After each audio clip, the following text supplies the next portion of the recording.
Namaste. What we as the members of the opposition had predicted before the Lok Sabha during general elections barely 1 year back is coming true.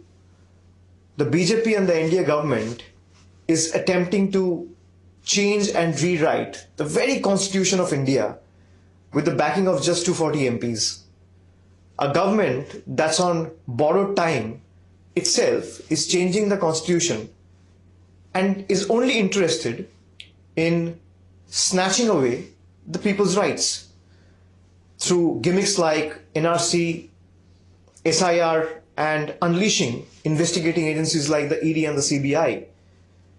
A government that cannot take care of our own people, a government that cannot protect the sovereignty of India, a government that cannot defend our borders, a government that is only obsessed with power, with wealth, and with sheer control, nothing else.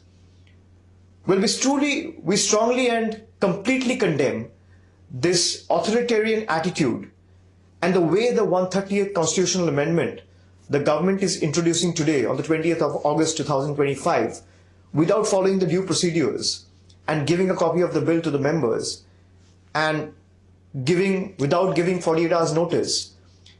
The government has stopped remaining within the ambit of law, and we condemn this authoritarian attitude. Instead of giving relief to the poor, instead of helping our farmers, instead of helping our workers, instead of creating jobs and employment opportunities for the younger generation, the government has failed in its sacred duty to protect India's sovereignty and secure its borders.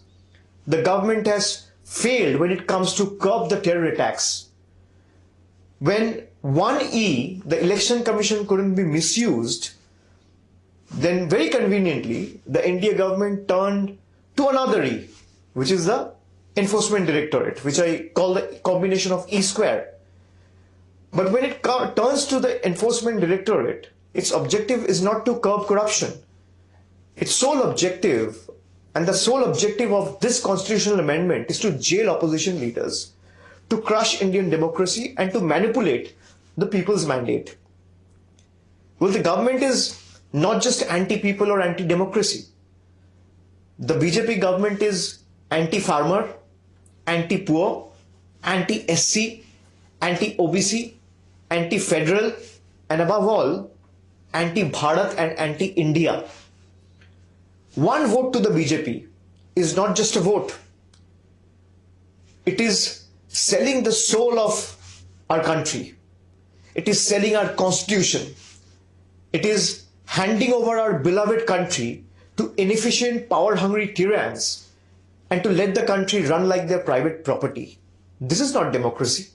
This is sheer dictatorship. And if BJP talks about emergency, this is a super duper emergency. And as Indians, as the citizens of this great nation, it's our duty to resist and rise and to fight for the India we love and the idea of India we all believe in. If the government's intent were truly to bring the corrupt to justice, then why have the opposition leaders, especially the ones who have switched to the BJP in the last 7-8 years, simply escaped ED and CBI investigation? Why has there been given a clean chit? The truth is clear. This bill is not about punishing the corrupts. It's about toppling the state governments. And this has been the BJP's pattern. Their intent has never been right. In demonetization in 2016, when they talk about eliminating black money and announced Notebandi overnight, the sole objective was to help their friends amass wealth instead of helping people. And people were actually made to suffer on the streets, braving the scorching heat and weather, standing in long queues where more than 140 people lost their life. When they spoke about NRC and implementing NRC, the issue was never about giving citizenship. The intent was always about snatching citizenship. It was to target a particular community, to create division and destroy India's social fabric. When they introduced the farm laws, the intention was never to empower farmers. Rather, it was to serve their corporate friends and allies. In GST, the intention was never simplification of indirect taxes. it was to choke the state by withholding their rightful dues. Their intention has never been right.